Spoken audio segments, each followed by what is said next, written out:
tenaga medis dan juga rekan-rekan residen sekalian. Eh,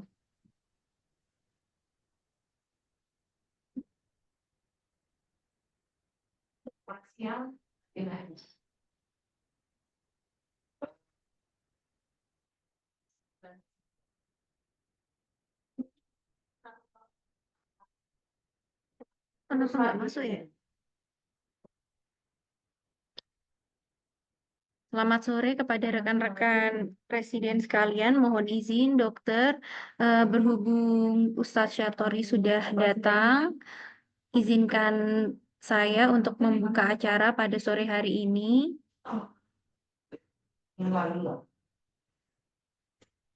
Semoga kajian pada hari ini dapat menjadikan tambahan ilmu bagi kita semua dan bisa menambah motivasi kita untuk mentadaburi Al-Quran. Sebelumnya, izinkan saya Ustadz untuk membacakan CV dari Ustadz Syatori Abdul Rauf selaku pembicara pada sore hari ini. Ya, Ustadz Syatori Abdul Rauf, biasa dipanggil dengan Ustadz Syatori, merupakan Ustadz yang memiliki aktivitas sebagai Ketua IKADI Kabupaten Sleman dan juga pengasuh di Pesantren Mahasiswi Darus. Kemudian moto hidup Ustadz Syatori adalah hidup harus selesai sebelum berakhir. Tafadhol Ustadz, mohon izin. Monggo untuk materi bisa disampaikan.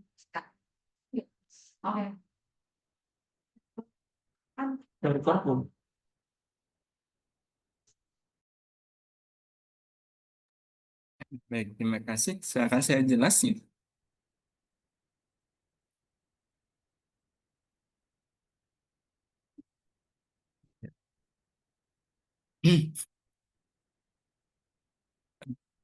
Mohon maaf, suara saya jelas.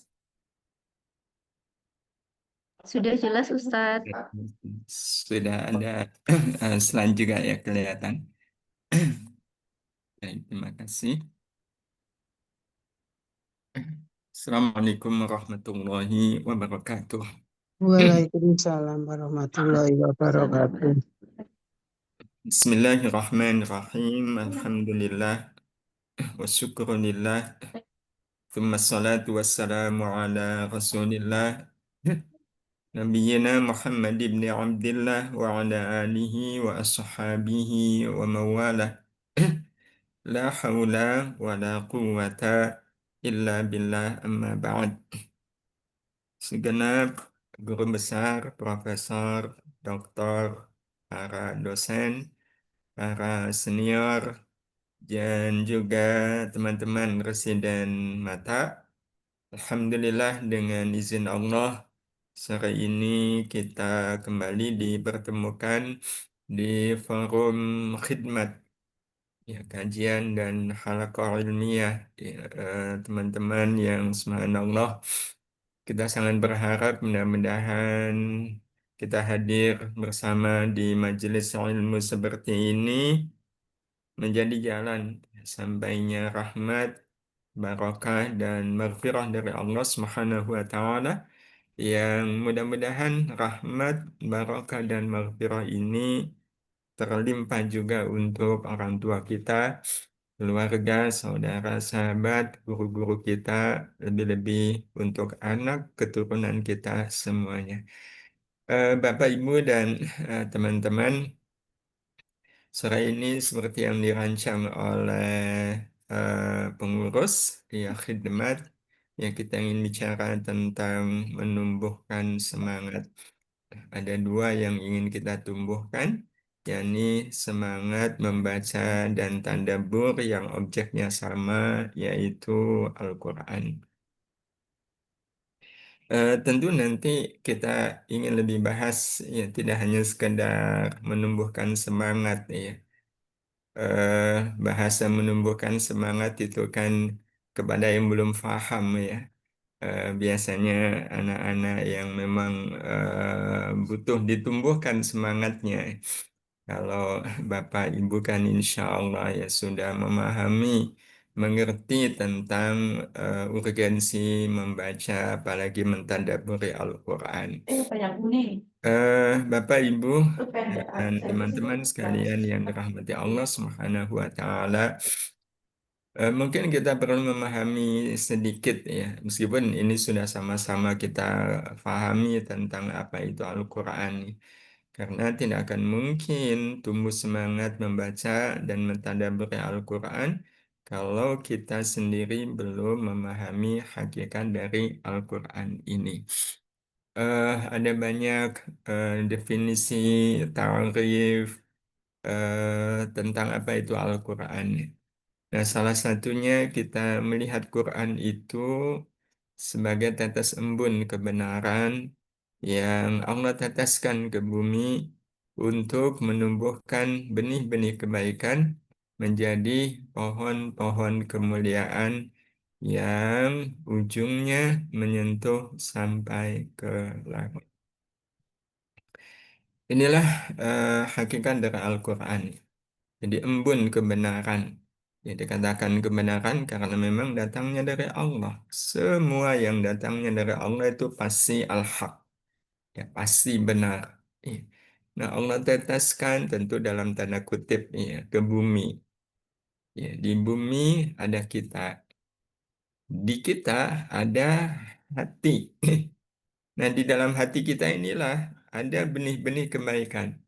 Yang kalau seandainya benih-benih kebaikan yang ada di dalam hati ini ditetesi Al-Quran, pasti benih-benih kebaikan itu akan tumbuh menjadi pohon-pohon kemuliaan yang kalau terus-menerus ditetesi Al-Quran, maka pohon kemuliaan itu akan tumbuh yang bisa jadi ujungnya menyentuh sampai ke langit. Nah, maka tugas kita ya ketika kita memahami Quran seperti ini adalah bagaimana terus hati kita ini ditetesi Al-Quran. Nah, cara menetesi hati kita dengan Al-Quran tiada lain adalah dengan kita membacanya, ya, dengan kita mentadabburinya. Jadi memang membaca dan mentadabburi Al-Quran itu memiliki pengaruh yang sangat kuat di dalam diri kita. Tapi saya belum bisa membaca Al-Quran. Ya belajar. Ya belajar. Lama. Nah, soal lama atau tidak itu sebenarnya nanti sangat tergantung pada sejauh mana kita punya kesungguhan ya Bapak Ibu. Karena memang tidak bisa dipungkiri mungkin karena kesibukan, bisa jadi juga karena latar belakang. Ya. Di usia kita ada yang belum bisa membaca Al-Quran atau belum lancar membaca Al-Quran. Gak masalah, sepanjang mau belajar.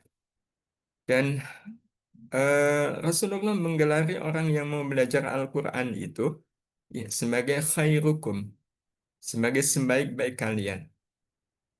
Ya, insya Allah dimudahkan oleh Allah Subhanahu wa Ta'ala bagi siapapun yang sungguh-sungguh ingin belajar membaca Al-Quran. Saya ada pengalaman, bukan pengalaman saya, salah satu santri pesantren Darus Shalihat, itu kan di tempat kami semuanya sambil kuliah mahasiswi. Nah, ada di antara mahasiswi yang nyantri di pesantren kami, itu waktu beliau masuk, bacaan Qur'annya itu boleh dikata masih nol. Ya, kita katakan nol karena waktu baru masuk ke pesantren, dia sampai tidak bisa membedakan mana huruf ba, mana huruf ta, mana huruf ta. Jadi masih bingung ini ba, ta, atau ta, karena kan bedanya ada pada titik. Tapi beliau itu subhanallah sungguh-sungguh. Nah, walaupun sungguh-sungguh awalnya itu nggak bisa-bisa. Jadi masih terbata-bata setelah sekian lama beliau belajar Quran ya, sekian bulan maksud saya, karena santri di tempat kami itu cuma 2 tahun. Jadi beberapa bulan tuh nggak ada progres, ya. Tapi kesungguhan beliau itu amat sangat luar biasa. Semangatnya, termasuk Kalau di luar jam pelajaran tahsin, beliau ngulang-ngulang, nggak kenal waktu, sampai malam juga. Jadi yang lain pada tidur itu beliau ngulang-ngulang pelajaran tahsin. Ya, waktu itu sudah tengah malam, beliau masih ngulang-ngulang tahsin. Qadarullah, hujan turun dengan derasnya malam. Apa yang beliau lakukan? Beliau hujan-hujanan. Bukan karena ingin memanaskan kepala, mendinginkan kepala yang panas ya, bukan.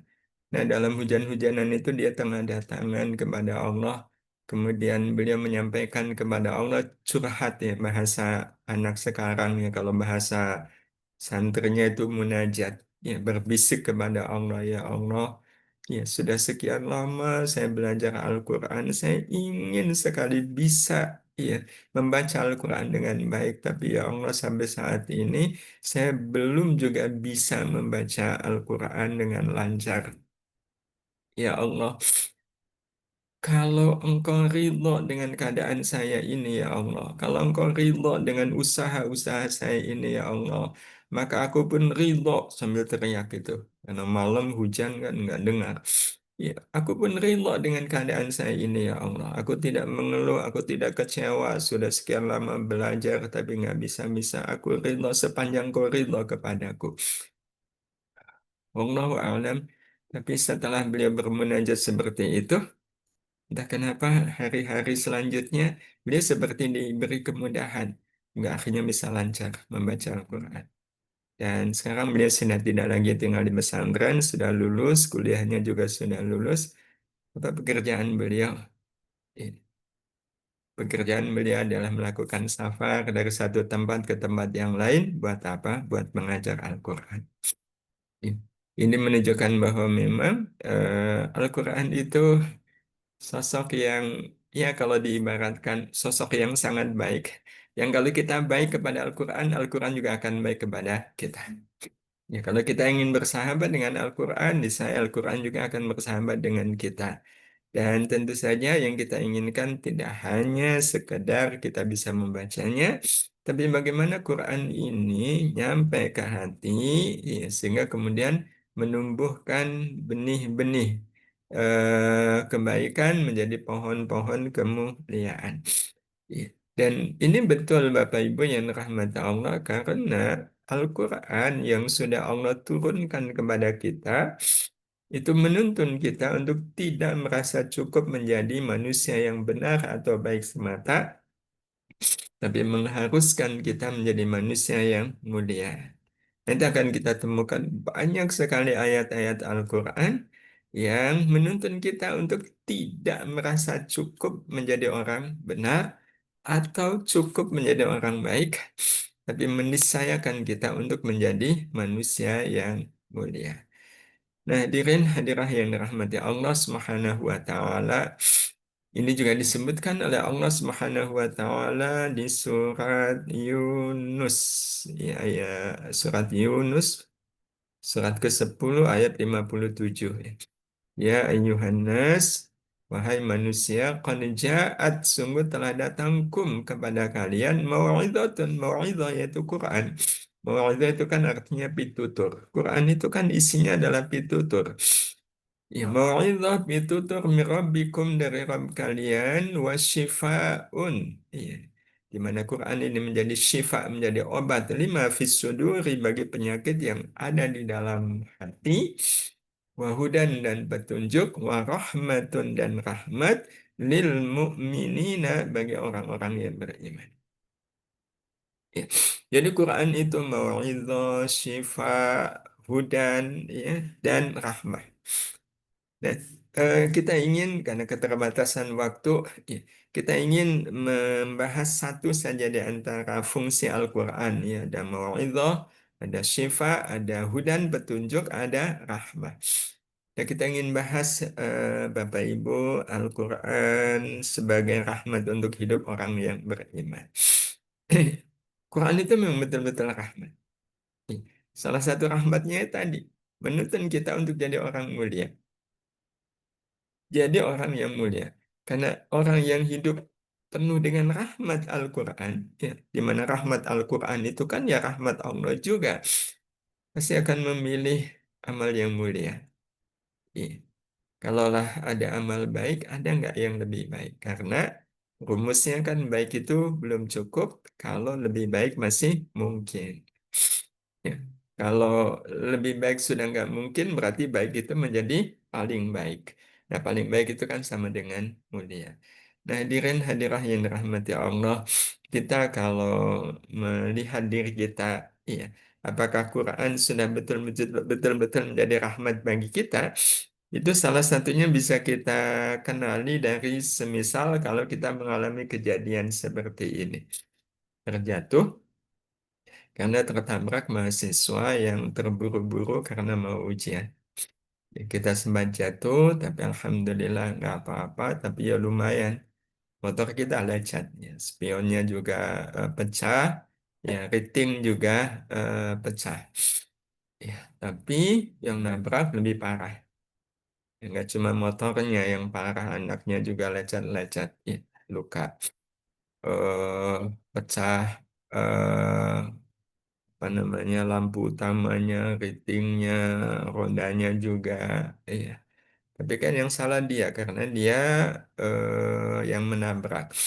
Nah, waktu kita lihat keadaan motor kita, iya, ya Allah spion kan lumayan harga spion ya, ratingnya lumayan kan harga rating.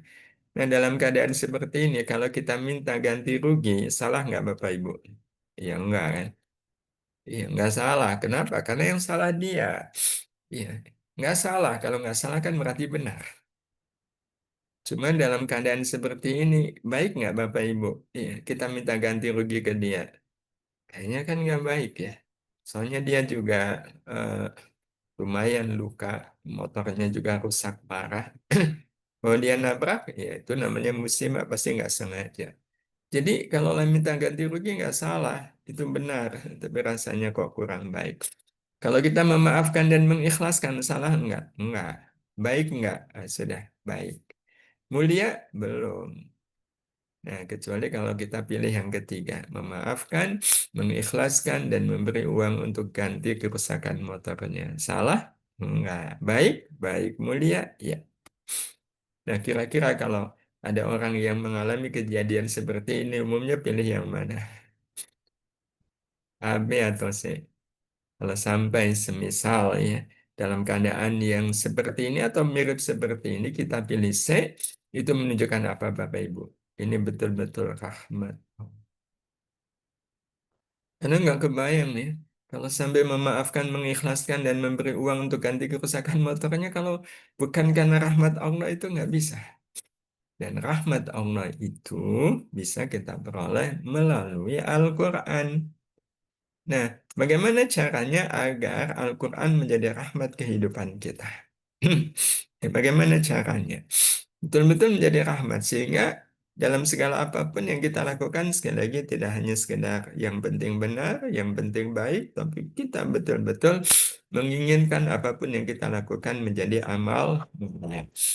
Hadirin hadirah yang dirahmati Allah Subhanahu wa taala. Bagaimana caranya agar rahmat menjadi Al-Quran yang menjadi rahmat kehidupan kita?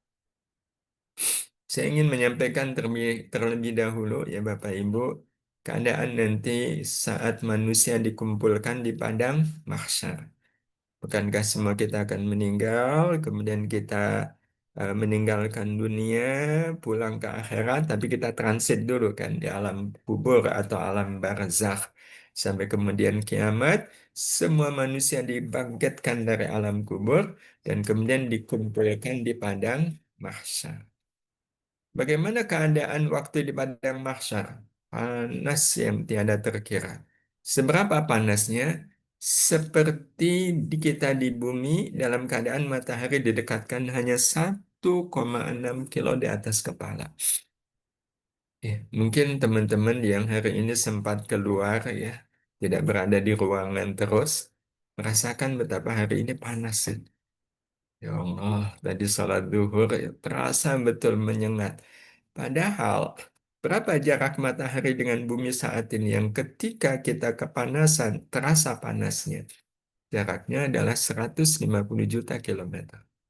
Itu jarak real matahari dengan bumi saat ini yang jarak 150 juta itu sudah cukup membuat kita kepanasan ketika siang hari. Ya, sore ini juga kita masih terasa ya hawa panasnya walau tadi sudah diguyur hujan. Gitu. Itu 150 juta. Sekarang Bapak Ibu bayangkan dari jarak 150 juta oleh Allah Subhanahu wa taala diturunkan hingga 1,6 kilo di atas kepala. Ya Allah. Langit padang mahsyar saat itu betul-betul panas membara. Banyak orang yang sudah mengulurkan tangannya karena kepanasan. Bahkan bisa jadi ada yang sudah mulai terasa ya. Panas padang mahsyar itu membakar. Nah, dalam keadaan seperti ini, Bapak Ibu yang dirahmati Allah, panas yang amat sangat, apa yang kita butuhkan? Bukankah yang kita butuhkan adalah naungan? Nah, bagaimana caranya kita bisa mendapatkan naungan ya, di padang mahsyar di hari yang tidak ada naungan kecuali naungan Allah? Ya, wujudnya apa? Wujudnya adalah Al-Quran. Ya, maka Rasulullah Shallallahu Alaihi Wasallam yang menyampaikan sabdanya untuk kita, ini cara agar kita bisa mendapatkan payung nanti pada saat di padang mahsyar. Iqra'ul Quran. Bacalah oleh kalian Al-Quran. Fa'innahu karena sesungguhnya Al-Quran itu ya'ti akan datang. Datang yaumal qiyamati pada hari kiamat nanti. Datang sebagai apa? Syafi'un. Sebagai penolong. Jadi Quran akan datang menolong kita pada hari kiamat.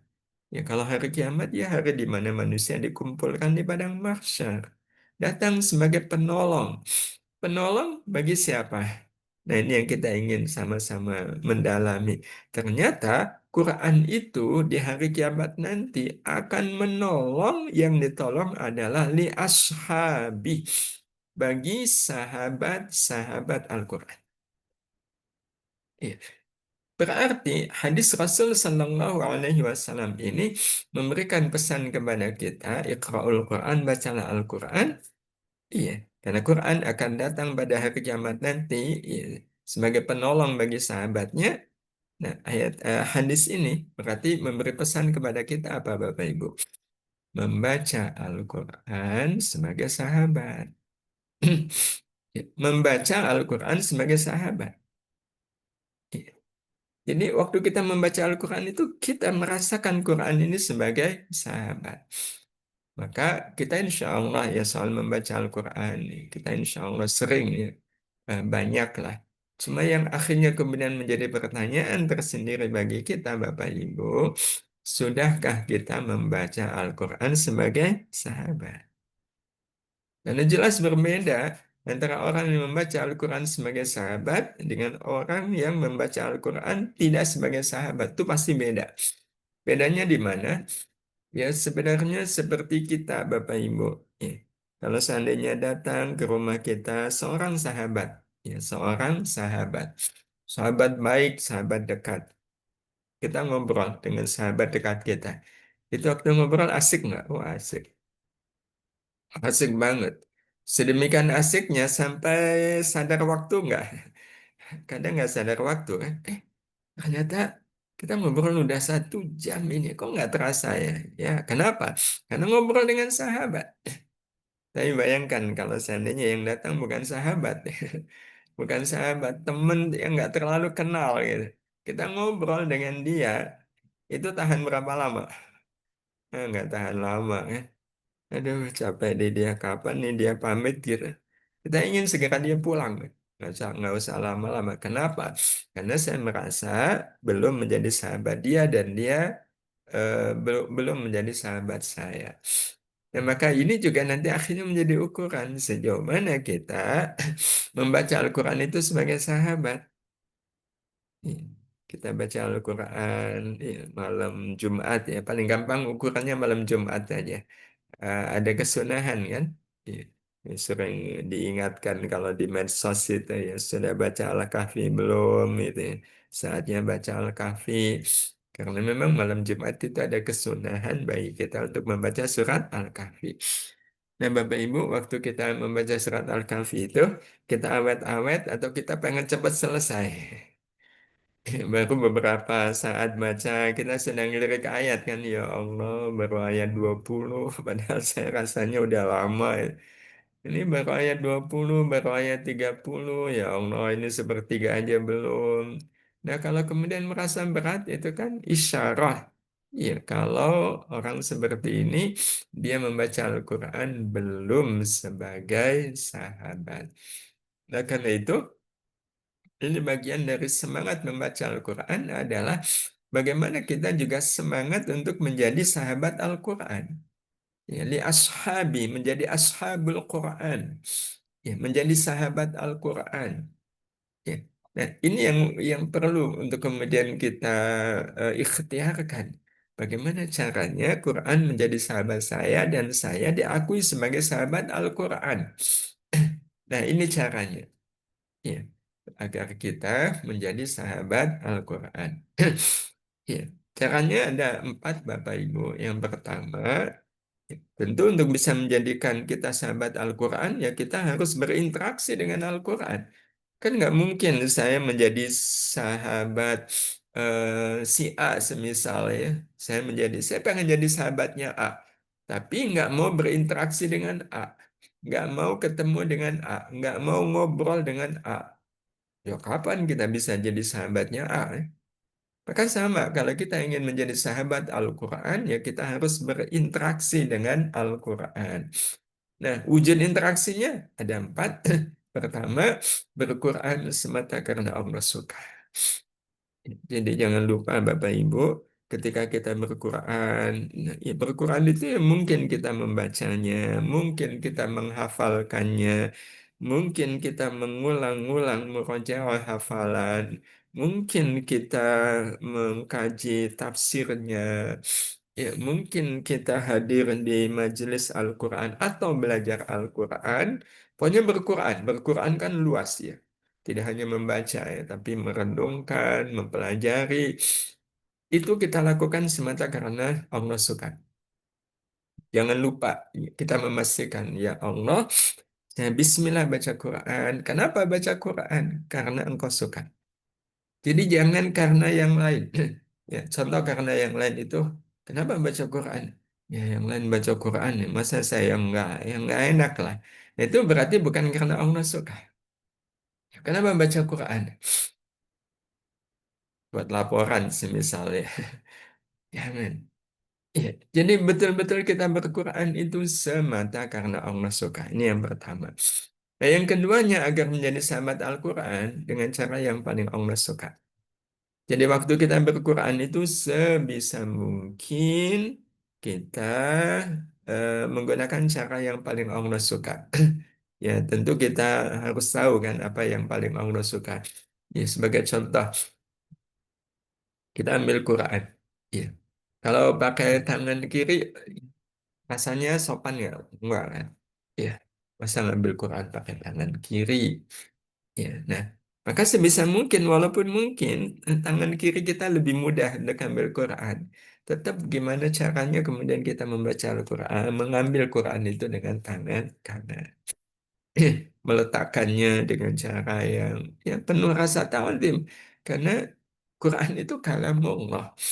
Ya, jangan meletakkan sesuatu selain Al-Quran di atas Quran. Ya.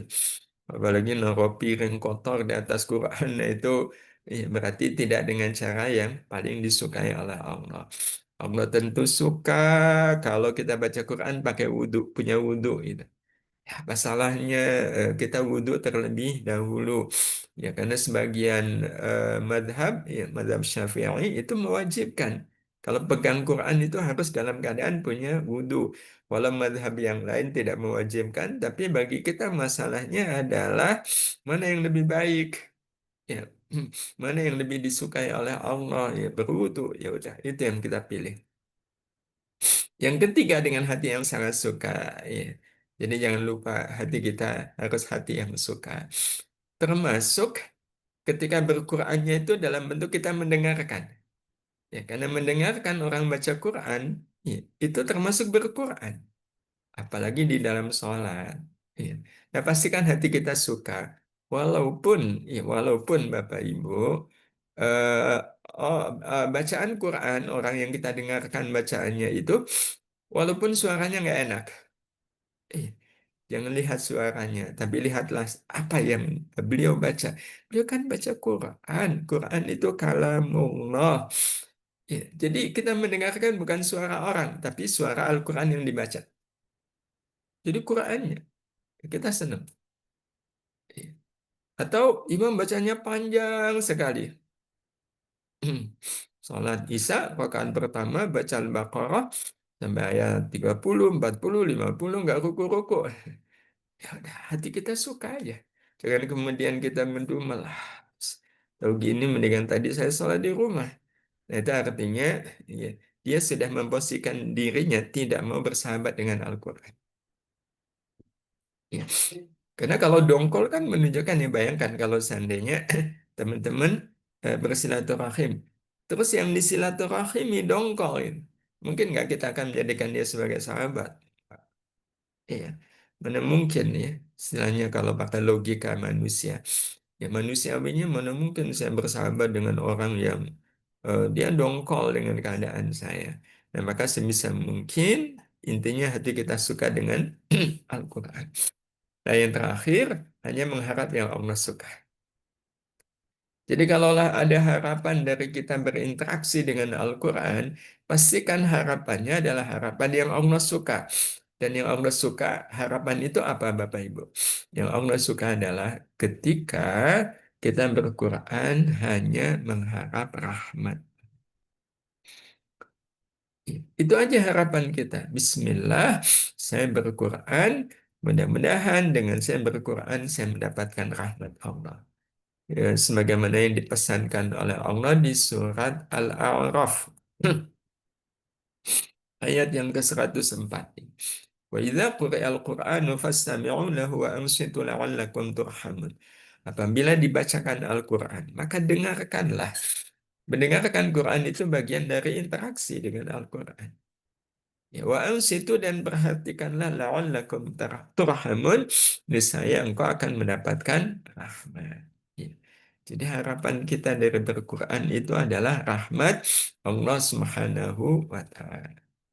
Nah, kalau sudah seperti ini, maka insya Allah kita baca Quran, kita menghafalkan Quran, kita mengkaji tafsir Al-Quran, itu akan membuat kita memperoleh rahmat Allah Subhanahu wa Ta'ala. Nah, ketika proses membaca sudah selesai, tinggal kita sempurnakan dengan proses mentadaburi Al-Quran.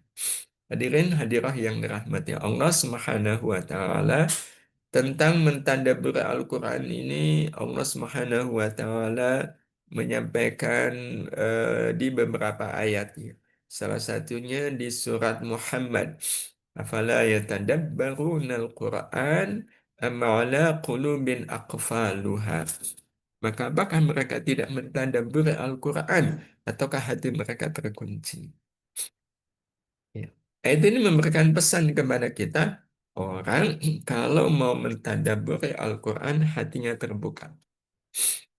Hatinya akan terbuka. Nah, sementara hati itu menjadi pintu bagi masuknya Al-Quran ke dalam jiwa. Nah, kelak nanti ketika Al-Quran ada di dalam jiwa, inilah yang akan membuat manusia siapapun mengalami perubahan. Nah, hadirin, hadirah yang dirahmati Allah, di ayat yang lain juga Allah mengatakan, Kitabun anzalnahu ilaika mubarakun liyadabbaru ayatihi waliyatadzakkara ulul albab. Jadi orang yang ya, selalu bertadabbur Al-Quran, ya, itu pasti akan mendapatkan ya, pelajaran. Ya, akan mendapatkan pelajaran. Karena memang bertadabbur Al-Quran itu bisa mengasah pikiran kita, bisa mengasah hati kita, bisa mengasah jiwa kita. Ini ungkapan Abdullah ibnu Mas'ud. Iya. Jadi beliau pernah mengatakan, La yus'alu abdun an nafsihi illa al-Quran. Fa in kana yuhibbul Quran, fa innahu yuhibbullaha wa rasulahu. seseorang itu jangan ditanya, tidak akan ditanya ya. Siapapun tidak akan ditanya ilal Quran kecuali ditanya tentang Quran. Itu kata Abdullah ibnu Mas'ud. Ya, kita akan ditanya tentang Quran. Ya. Sekaligus apa yang dikatakan oleh Abdullah ibnu Mas'ud ini menjadi semacam parameter ya Bapak Ibu. Ya, menjadi parameter. Jadi kalau kita ingin tahu siapa seseorang, lihat lihat seperti apa hubungan dia dengan Quran. Ya. Abdullah ibn Mas'ud mengatakan, "Fa'in kana yuhibbul Qur'an." Kalau dia mencintai Al-Quran, fa'innahu yuhibbullah wa rasulah. Ya udah, orang ini pasti akan mencintai Allah dan mencintai Rasulnya. Ya. Bayangkan ada orang yang sehari baca Quran 2 juz, udah nggak usah ditanya siapa dia. Dia pasti orang yang mencintai Allah dan Rasul. 1 juz. Ya, atau kita lihat ya Bapak Ibu, ya bisa jadi kan teman-teman ya, dalam keadaan sibuk harus menyelesaikan tugas, harus mengerjakan ini itu, tapi ada waktu luang nih 2 menit gitu ya, ada waktu luang 3 menit. Selama ini ya, kita memang harus mengakui kalau ada waktu luang begitu, ya kira-kira yang dikeluarin apa Bapak Ibu? HP ya. Ya Allah, kalau seandainya ada orang yang mungkin antri gitu ya, antri nunggu panggilan, ya dia harus duduk. Terus yang dia keluarkan Al-Quran, dia baca Al-Quran. Kalaupun ngeluarin HP, yang dibuka adalah Al-Quran. Dia baca Al-Quran. Itu menunjukkan orang yang punya hubungan yang sangat baik dengan Al-Quran. Berarti dia mencintai Al-Quran. Kata Abdullah ibn Mas'ud, orang yang mencintai Quran berarti dia mencintai Allah dan Rasulnya. Nah, hadirin hadirah yang rahmati Allah Subhanahu wa taala. Karena itu, tadabbur Quran. Kalau di surat Muhammad tadi ada kaitannya dengan soal hati ya. Orang kalau nggak mau mentadabbur Quran berarti hatinya terkunci. Berarti kalau orang mentadabbur Al-Quran hatinya terbuka.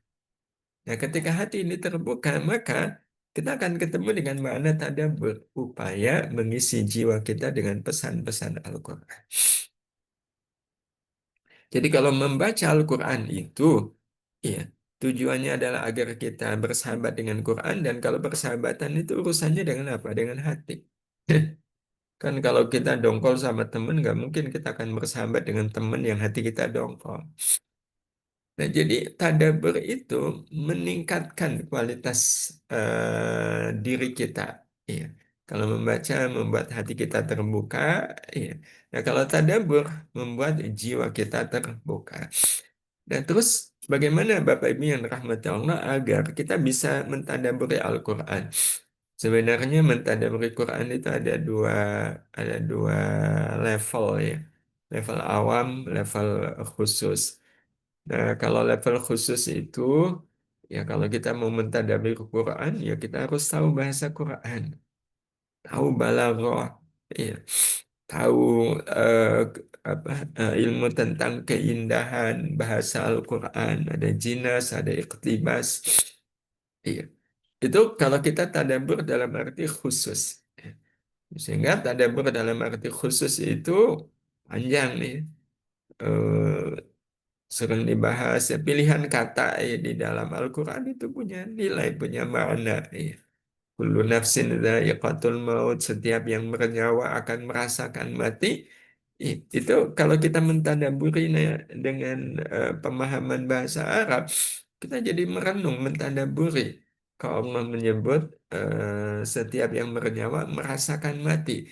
Kenapa pakai bahasa merasakan? Padahal yang lazim kan mengalami mati. Nah, itu tadabbur orang-orang khusus yang perlu ilmu, ya perlu ilmu. Nah, bagaimana dengan kita yang masih insya Allah masih ke sana? Iya, bagaimana tadabbur yang lebih simpel? Ya, tadabbur yang lebih simpel sebenarnya tercermin pada sejauh mana kita berquran dengan sepenuh jiwa. Nah, apa wujudnya? Ada dua saja, Bapak Ibu. Menyukai segala yang baik menurut Al-Quran. Ya. Jadi agar Al-Quran itu masuk ke dalam jiwa kita. Ya. Tidak hanya sekedar masuk ke dalam hati ya. Kalau ke dalam hati sekali lagi akan membuat kita bersahabat dengan Al-Quran. Ya, tapi kalau sampai Al-Quran itu masuk ke dalam jiwa, maka Al-Quran itu akan menjadi isinya jiwa kita. Ya, isinya jiwa kita. Dan orang-orang yang di dalam jiwanya ada Al-Quran, insya Allah, insya Allah akan dijaga ya, dari segala azab, ya, baik di dalam waktu ada di alam kubur maupun nanti di yaumul hisab. Itu orang kalau Quran sudah ada di dalam jiwanya. Nah, caranya, Bapak Ibu, pastikan kita menyukai segala yang baik menurut Al-Quran. Ya. Jadi contoh ini kita sekalian praktek nih. Di Quran kita membaca ayat wa minal laili fatahajjad bihi nafilatan laka wa asa ayyab'atsaka rabbuka maqaman mahmuda. Dan pada sebagian malam hendaklah engkau bertahajud, ya, di malam itu sebagai ibadah tambahan untukmu. Iya. Fa'asa ayyab'atsaka rabbuka maqaman mahmuda. Siapa tahu Allah akan membangkitkanmu, mengangkatmu ke maqam yang terpuji. Sepintas saja kita memahami ya dari ayat ini betapa Allah sangat menyukai tahajud. Maka jadikan kita menjadi orang yang senang bertahajud dalam keadaan inginnya tidur. Ya. Inilah proses tadaburnya kita, Bapak Ibu. Iya, proses tadaburnya kita. Ya, tadabur terhadap Al-Quran. Ini tadabur yang langsung lewat pesan-pesan yang ada di dalamnya. Contoh lain, Bapak Ibu, kita dihina orang. Ya. Al-Quran berpesan apa kalau kita dihina orang? Idfa' billati hiya ahsan. Ya, tolaklah, ya, balaslah keburukan itu dengan kebaikan. Nah, kalau Quran menyuruh kita membalas keburukan dengan kebaikan, maka apa yang harus kita lakukan? Senang membalas keburukan orang dengan kebaikan. Itu berarti kita sudah mentadabburi Al-Quran. Menjadikan apa yang disukai oleh Allah, oleh Al-Quran menjadi kesukaan kita. Atau infak, ya. Kata Allah, lan tanadul birra hatta tunfiqu mimma tuhibbun. Ya, kalau kalian berinfak, ya berinfaklah apa yang kalian sukai. Nah, berarti ini bagian dari kita tadabbur, ya kita berusaha suka memberi dari yang paling disukai. Berikan apa yang paling kita sukai. Nah, itu berarti kita sudah menyukai apa yang disukai Al-Quran. Ya, antri gitu ya. Tiba-tiba eh, apa namanya, ada yang pengen mendahului kita. Ya, gimana Bapak Ibu kalau ada yang robot rasanya nggak rela gitu. Tapi kan Quran mengatakan wa yu'thiruna ala anfusihim walau kana bihim khasasah. Mereka mendahulukan orang lain atas dirinya sendiri walaupun dirinya membutuhkan. Jadi bagaimana kita bahagia bisa mendahulukan orang lain walau sendiri dalam keadaan membutuhkan. Nah, ini bagian dari kita mengisi jiwa kita dengan nilai-nilai Al-Quran. Nah, ini yang pertama. Yang kedua adalah kebalikannya. Membenci segala yang buruk menurut Al-Quran. Jadi kalau menurut Al-Quran buruk, ya, ya udah. Ya kita nggak suka. Ya, nggak suka. Contoh, gosip. Kan menarik ya. Tapi karena Allah mengatakan wala yaghtab ba'dukum ba'dha ayuhibbu ahadukum ayyakula lahma akhihi maita. Ya, janganlah sebagian kalian menceritakan kejelekan sebagian yang lain. Ya, apakah kalian suka makan daging saudaranya yang telah mati? Ya, jawabannya kan tentu tidak.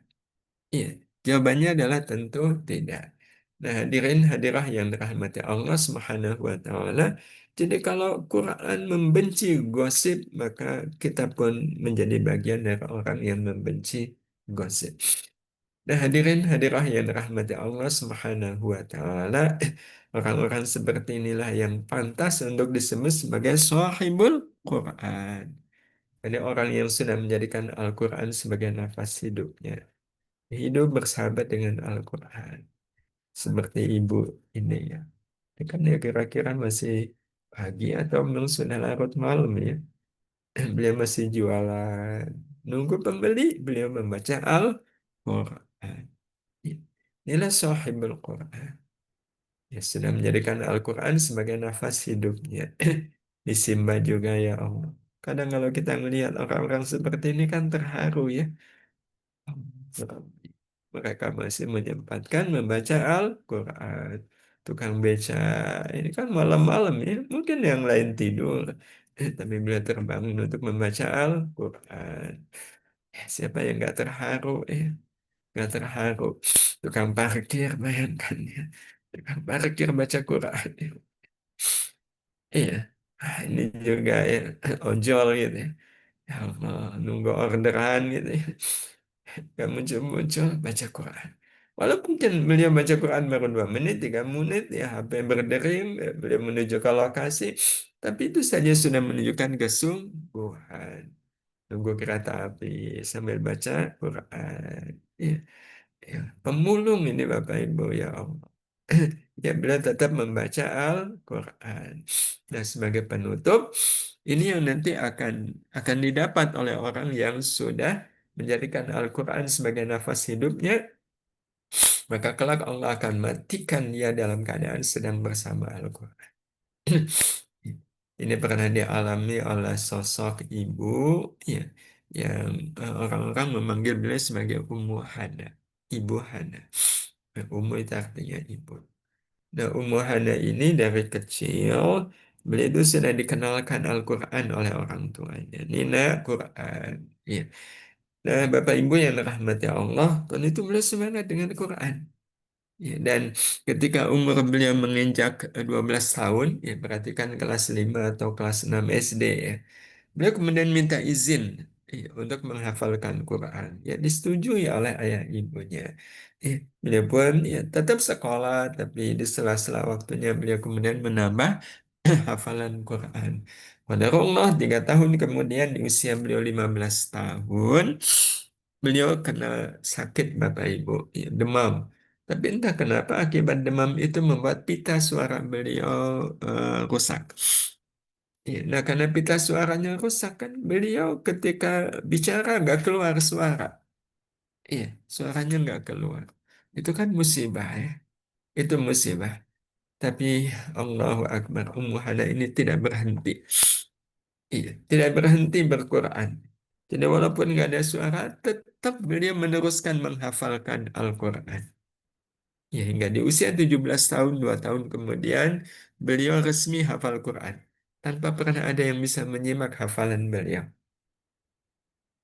Ya, karena suaranya nggak ada. Iya, suaranya ya mulut bisa ngomong, tapi nggak ada suara. Eh, itu beliau tetap meneruskan menghafalkan Quran hingga di usia 17 tahun beliau hafal Al-Quran. Singkat cerita, eh, 7 tahun kemudian, ya di usia beliau 24 tahun, beliau pun menikah. Beliau pun menikah, sampai akhirnya punya anak, punya cucu. Ya, di usia beliau waktu itu sekitar 63 tahun, malam hari. Ya, pas suami bangun, beliau tidak menjumpai Ummu Hana, istri beliau ini ada di sampingnya. Mungkin lagi ke belakang gitu. Ya udah beliau tidur lagi. Tapi waktu beliau tidur lagi kan nggak langsung tidur ya. Merem aja. Kok lambat-lambat beliau dengar ada suara orang baca Quran gitu. Awalnya beliau kemudian seperti menyimpulkan, alah paling ini suara tetangga gitu. Tapi ketika didengar kalau suara tetangga kok jelas begini, akhirnya penasaran Bapak Ibu, beliau keluar. Dan pada saat keluar ternyata beliau menemukan kalau sumber suara itu ya di rumah. Di satu ruang yang biasa dipakai untuk sholat, musola rumah. Pas ditengok siapa yang baca Quran? Ummu Hana. Oh kaget kan suaminya. Allah Rabbi, istri saya udah bisa bicara. Lagi baca Quran. Dan suaranya merdu. Ya, baru sekali ini sang suami mendengar Ya, suara istrinya. Ya, karena sejak menikah kan istrinya nggak pernah kedengaran suaranya. Karena suaranya merdu indah, sang suami ini sengaja tidak masuk ke musola. Dia duduk di depan pintu musola itu, mendengarkan Ummu Hana baca Quran. Yang pada saat itu Ummu Hana sedang membaca juz amma. Ya, dari surat ke surat. Hingga akhirnya Al-Ikhlas, Al-Falaq, dan An-Nas. Ketika kemudian sampai Anas, sang suami ini seperti faham kalau istrinya sedang mengkhatamkan Quran. Dan itu terbukti setelah selesai 30 juz, beliau berdoa dengan doa yang lazim dipanjatkan oleh orang-orang yang hafal Al-Quran. Apa doanya? Allahumma ja'alna min ahlil Quran, alladzina hum ahluka wa khassatuka ya arhamar rahimin. Ya Allah, jadikan kami ahlul Quran. Ya, yakni orang-orang yang mereka itu dekat denganmu. Mereka menjadi hamba yang kau khususkan. Ya Arhamar Rahimin. Setelah berdoa ini, nggak lagi terdengar suara. Suaminya yang mengamini di luar, kan kemudian bertanya-tanya, kenapa kok diam? Pada saat ditengok, ternyata sang suami ngelihat Ummu Hana ini masih duduk, Bapak Ibu, tapi kepalanya tertunduk. Awalnya sang suami menyimpulkan kalau istrinya kecapean, ya sehingga tertidur. Paling sebentar nanti bangun lagi. Karena itu sang suami sengaja nggak membangunkan, tapi ditunggu ya 5 menit, 10 menit, kok nggak bangun-bangun? Iya. Akhirnya kemudian sang suaminya masuk, merangkum bahu sang istri, dan disitulah sang suami menjumpai istrinya dalam keadaan wafat. Wafat dengan kalimat terakhir doa, jadikan kami ahli Quran, orang yang dekat denganmu, orang yang kau khususkan ya Arhamar Rahim. Hadirin, hadirat yang dirahmati Allah Subhanahu wa taala, kita kalau menyaksikan orang-orang seperti Ummu Hana itu kan hanya bisa iri. Ya Allah, mudahkan kami untuk bisa terus ya, berinteraksi dengan Quran, membaca. Ya.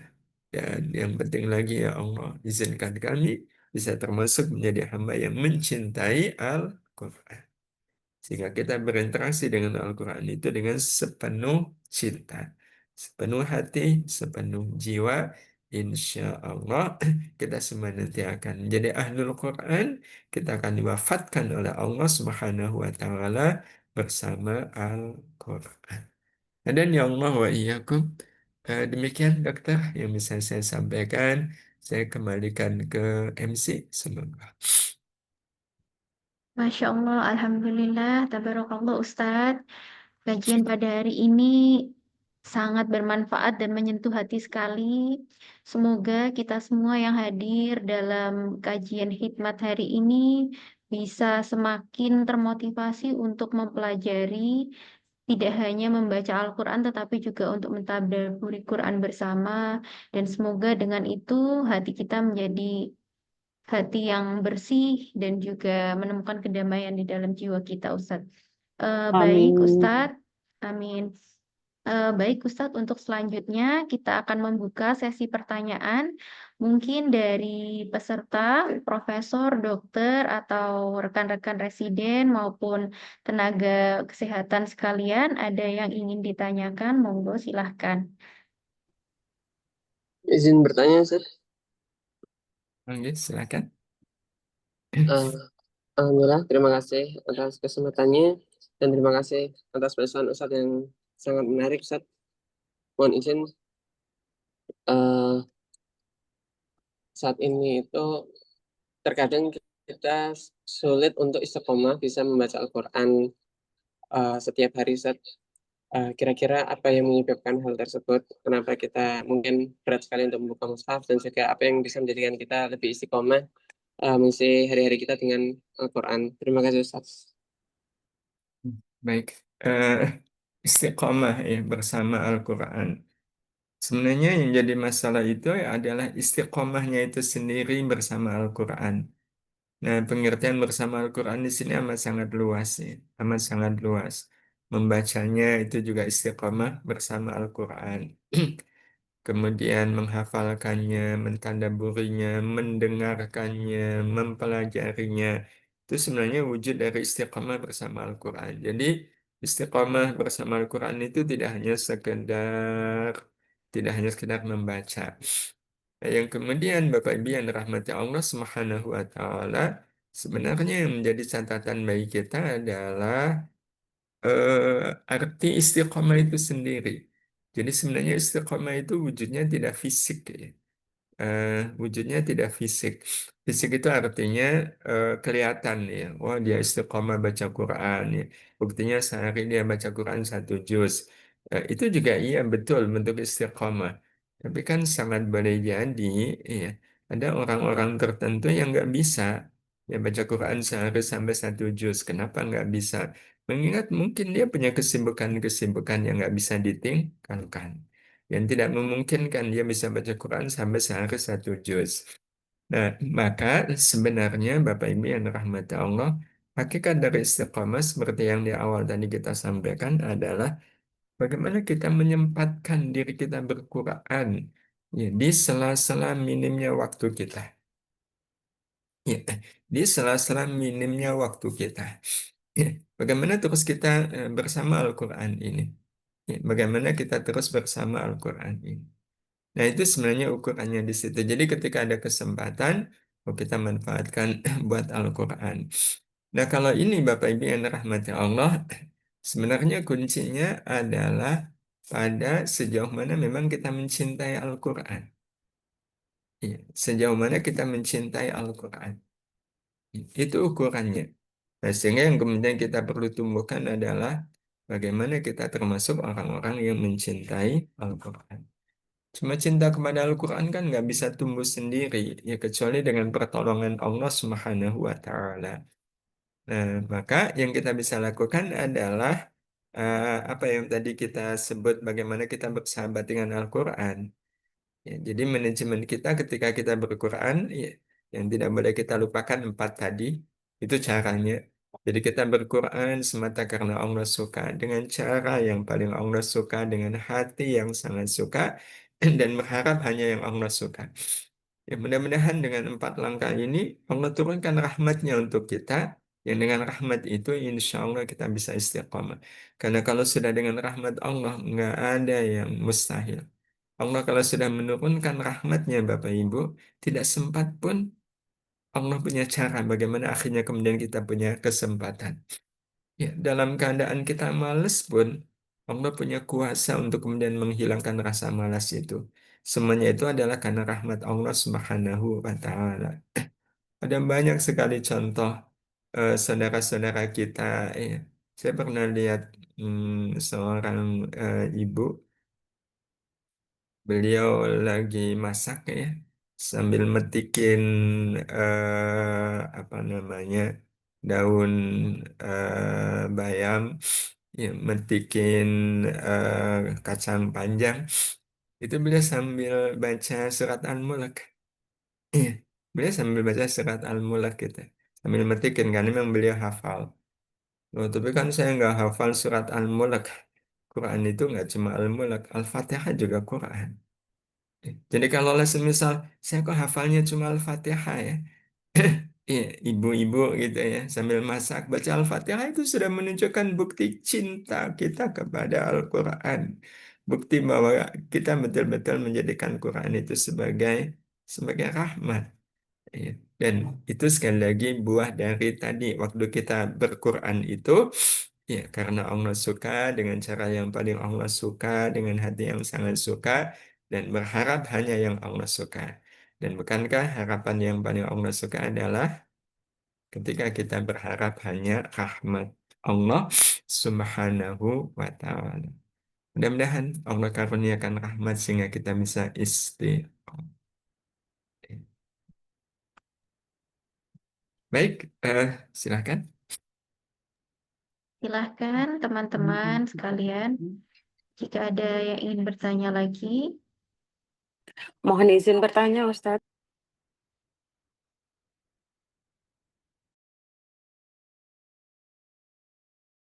Kalau teman-teman sebenarnya juga bisa ya sambil operasi sambil eh, baca Al-Fatihah gitu ya.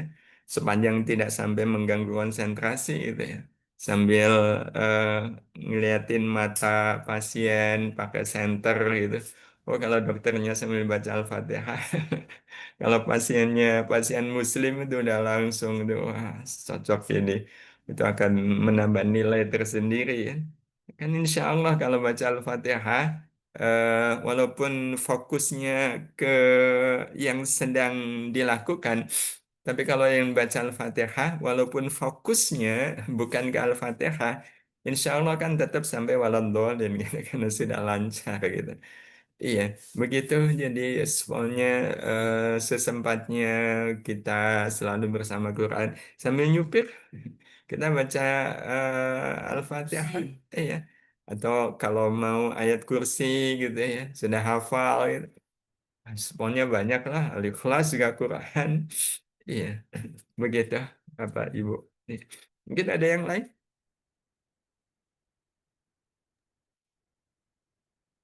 Insya Allah ya Ustadz ya. Jadi memang di sela-sela kesibukan kita, kita masih diberikan kesempatan sebisanya untuk tetap melafalkan ayatullah. Baik bagi teman-teman, jika ada yang ingin ditanyakan, monggo kita persilahkan. Izin bertanya, Ustadz. Oke, silakan. Assalamualaikum warahmatullahi wabarakatuh. Waalaikumsalam warahmatullahi wabarakatuh. Terima kasih Ustadz atas tausiahnya yang sangat menyejukkan hati.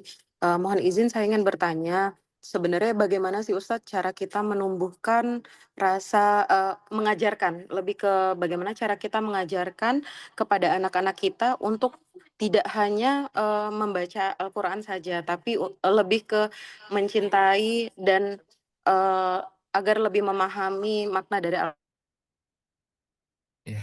Eh, baik. Al-Quran itu sendiri. Iya. Baik, terima kasih. Mohon maaf tadi sempat terputus, tapi pesannya sudah kita tangkap.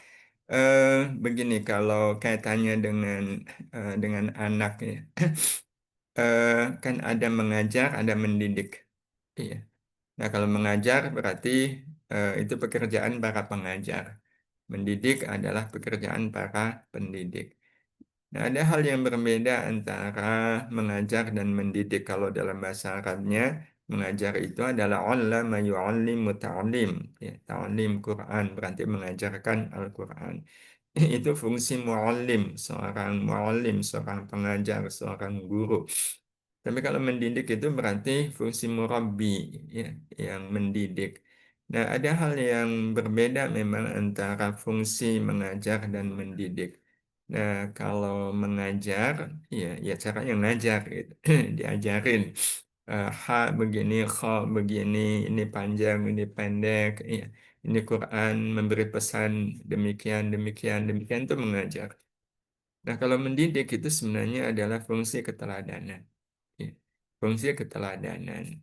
Nah, keteladanan atau mendidik itu biasanya arahnya kalau sudah kepada hati, ya kepada hati.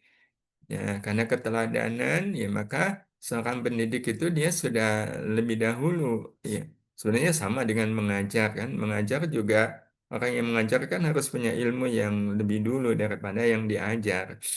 Nah, maka ketika kita ingin, karena kalau membuat anak mencintai Quran itu nggak bisa pakai pakai pengajaran, itu pakai pendidikan. Dan disinilah fungsi keteladanan. Ya, bagaimana kita menjadi orang yang lebih dahulu mencintai Al-Quran. Ya, jadi kalau kita sudah betul-betul mencintai Quran, ya, kemudian kita ajarkan Al-Quran kepada anak, itu tidak hanya sekedar yang sampai adalah pengajaran Al-Quran, tapi juga rasa cinta yang kita miliki. Kita akan terbawa lewat pengajaran kita ya, lewat bayan atau keterangan-keterangan kita, nasihat-nasihat kita. Kita rasa cintanya nanti akan ikut serta. Ya karena itu memang beda ya antara semisal mendapatkan ilmu dari seorang pengajar ansih. Ya, dia bukan pendidik tapi pengajar murni. Ya, yang didapatkan adalah ilmunya. Ya, rasa dari ilmu itu nggak nyampe. Kenapa? Ya, karena yang bersangkutan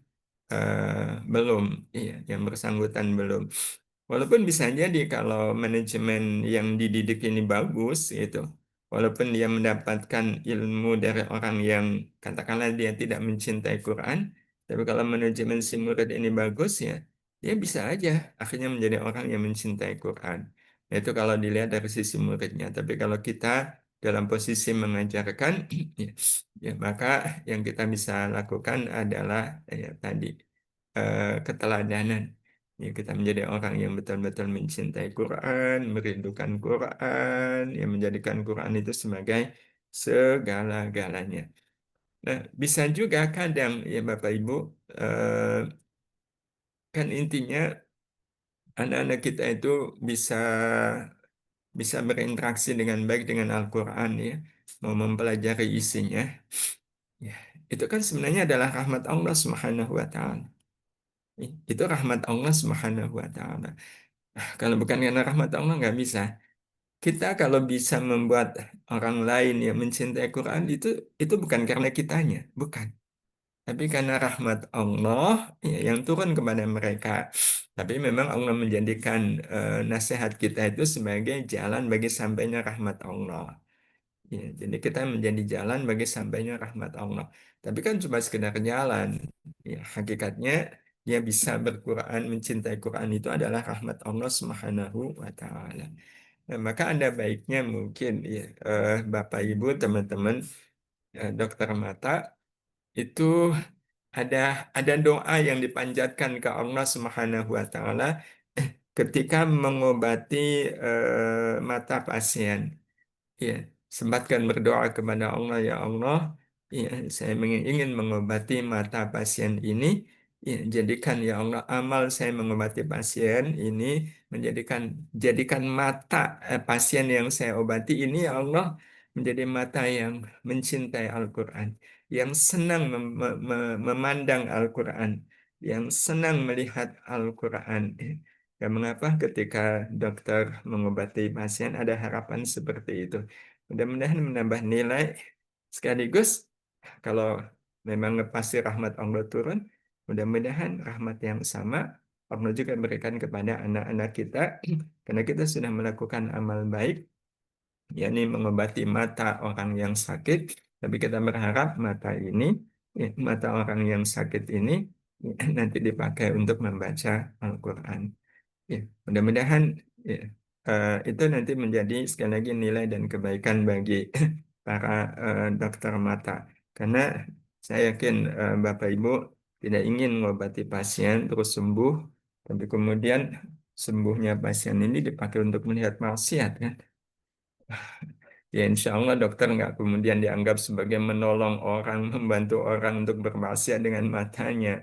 Ya tentu tidak ya, karena maksud mengobatinya kan ya biar sembuh.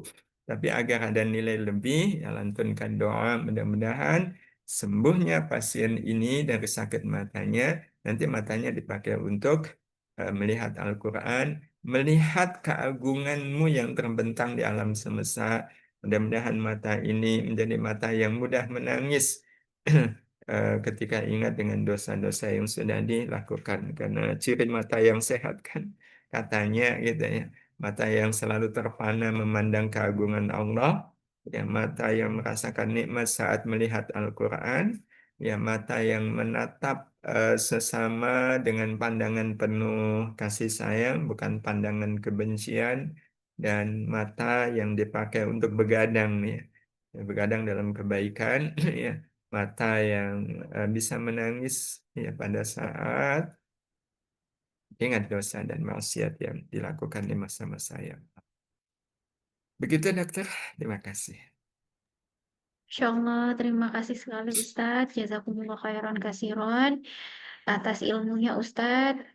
Jadi memang pada dasarnya untuk memberikan contoh itu merupakan suatu tauladan untuk anak-anak kita ya Ustadz ya.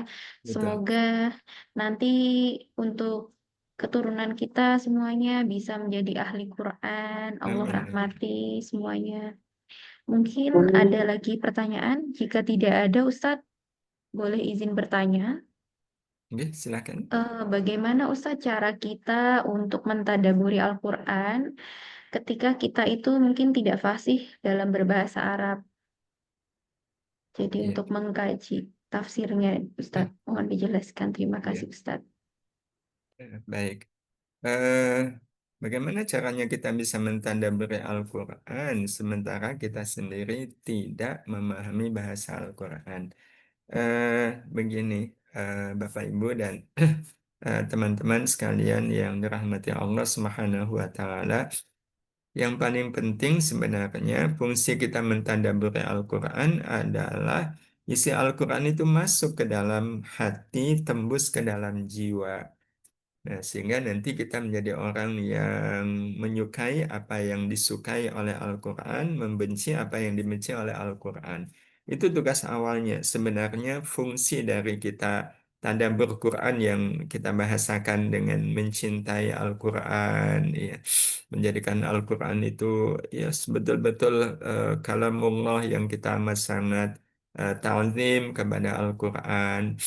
Nah, itu tujuan utamanya adalah interaksi kita dengan Quran tadi, ya atas dasar cinta, ya atas dasar karena Allah suka, itu kan akan membuat hati kita terbuka. Kalau hati kita terbuka, maka mudah nilai-nilai kebaikan itu masuk ke dalam jiwa. Jadi target awalnya begitu. Nah, cuma kan pada akhirnya Bapak Ibu yang dirahmati Allah, kita tidak hanya sekedar berquran kan, kita juga akhirnya belajar ilmu, kan, ya. Belajar ilmu. Semisal kita mengaji, ya, kita mengaji, kita hadir di majelis ilmu. Sebenarnya waktu kita hadir di majelis ilmu itu kan kita sedang mengkaji isi Al-Quran. Jadi semisal ya, kita hadir di majelis ilmu, temanya tentang sabar. Ya, temanya tentang sabar. Walaupun bertema tentang sabar, sebenarnya ketika kita datang ke majelis itu, kita kan sedang mengkaji isi Al-Quran. Walaupun isi Al-Qurannya adalah isi Al-Quran yang berbicara soal sabar. Nah, disinilah nanti pentingnya tadi kita betul-betul berquran ya. Nah, karena Allah suka, dengan cara yang Allah suka, hati kita kan terbuka. Nah, hati kita terbuka. Nah, ketika hati kita terbuka, Bapak Ibu, kemudian kita ngaji babnya tentang sabar, apa yang terjadi? Nilai-nilai sabar itu masuk ke hati, masuk ke jiwa. Kita kelak nanti akan menjadi orang yang senang dengan sabar, menyukai sabar, mencintai sabar. Iya. Jadi, eh, seperti ada proses tidak langsung gitu ya. Ya, tapi itulah yang kemudian nanti akhirnya terjadi. Nanti kita datang lagi ke majelis yang lain ya, tentang keutamaan salat tahajud gitu. Maka apa yang terjadi ketika kita ngaji tentang keutamaan salat tahajud? Sangat boleh jadi sebelumnya saya berat untuk tahajud, setelah ngaji bab tahajud, kok saya mudah ya? Ya, saya mudah. Karena waktu kita ngaji bab tentang tahajud itu kan sebenarnya kita sedang bicara tentang ayat-ayat Al-Quran yang berkaitan. Karena tahajud kan ada di dalam Al-Quran. Iya. Jadi case to case, case by case sebenarnya, tapi nggak ada masalah. Akhirnya kan nanti kita ngaji lagi di tempat yang lain, bicara tentang memaafkan. Ya, kita menjadi orang yang mudah memaafkan. Ya, ngaji lagi tentang puasa, membuat kita menjadi orang yang mudah puasa. Ya. Nah, sebenarnya nanti kan hasilnya sama. Ya, sama dengan orang yang dia mentadabburi Al-Quran dalam keadaan dia langsung faham isinya. Ya, dia langsung paham isinya. Ya, jatuhnya kan sama. Orang kalau paham isinya, ya bedanya dia langsung saat itu juga menjadi orang yang tertarik untuk sabar, tertarik untuk syukur saat itu juga kan. Nah, tapi bagi yang belum bisa bahasa Arab, ya, dengan Quran hati dia terbuka, jiwa dia terbuka, datang ke majelis ilmu, maka ilmu yang dia pelajari itu akan langsung masuk ke dalam hati. Ya, jadi akhirnya sih sama antara orang yang paham dengan yang tidak paham ya, eh, terhadap bahasa Al-Quran ini. Dan ini sama-sama menjadi orang baik ya. Cuma sekali lagi bedanya, kalau yang paham bahasa Arab bisa jadi orang baiknya lebih cepat gitu ya. Baik bila dibanding dengan yang belum paham bahasa Arab. Ya, tapi sekali lagi akhirnya sama menjadi orang yang baik. Iya, begitu. Terima kasih. Jazakumullah khairan kasiron Ustadz. Terima kasih atas ilmunya yang sangat bermanfaat pada sore hari ini. Tidak terasa, akhirnya kita sudah sampai ke penghujung waktu. Mengingat sekarang sudah berada di pukul 5 sore. Terima kasih atas ilmunya yang bermanfaat. Semoga kita bisa semakin termotivasi untuk mentadaburi Al-Quran dan menjadi semakin semangat untuk bersahabat dengan Al-Quran ya Ustadz. Sebelum kita tutup, mohon izin Ustadz berkenan untuk memimpin doa bersama agar hati kita bisa selalu tenang dan semakin mencintai Al-Quran. Bismillahirrahmanirrahim. Alhamdulillahi Rabbil Alamin. Allahumma salli ala Sayyidina Muhammad wa ala alihi wa ashabihi ajma'in. Allahumma ya Allah, syukur tiada kira atas nikmat Al-Quran yang kau berikan kepada kami. Kau pilihkan Al-Quran sebagai mukjizat terbaik yang kau berikan kepada Nabi kami Muhammad sallallahu alaihi wasallam. Ya Allah, kami tidak bisa membayangkan kalau hidup ini tanpa Al-Quran. Ya Allah, dengan Al-Quran kami bisa mengetahui mana yang baik, mana yang buruk, mana yang harusnya kami lakukan, mana yang harusnya kami tinggalkan. Walaupun ya Allah, Engkau Maha Tahu, betapa kadang kami ya Rahman tidak memenuhi pesan-pesan yang ada di dalam Al-Quran. Larangan kami langgar, perintah kami tinggalkan.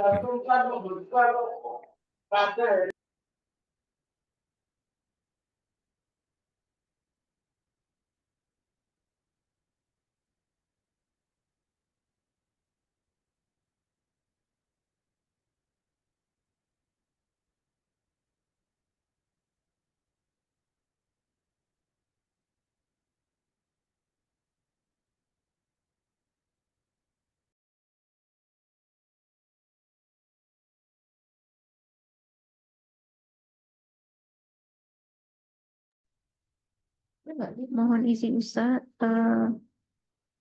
untuk video Ustadz Baik, termute, ya. mohon izin sekali Ustadz. Ya, baik, terima kasih. Bismillahirrahmanirrahim. Alhamdulillahi Rabbil Alamin. Allahumma salli ala Sayyidina Muhammad wa ala alihi wa ashabihi ajma'in. Ya Allah, kami betul-betul mohon kepadamu, hidupkan kami bersama Al-Quran. Jadikan Al-Quran menjadi kehidupan kami.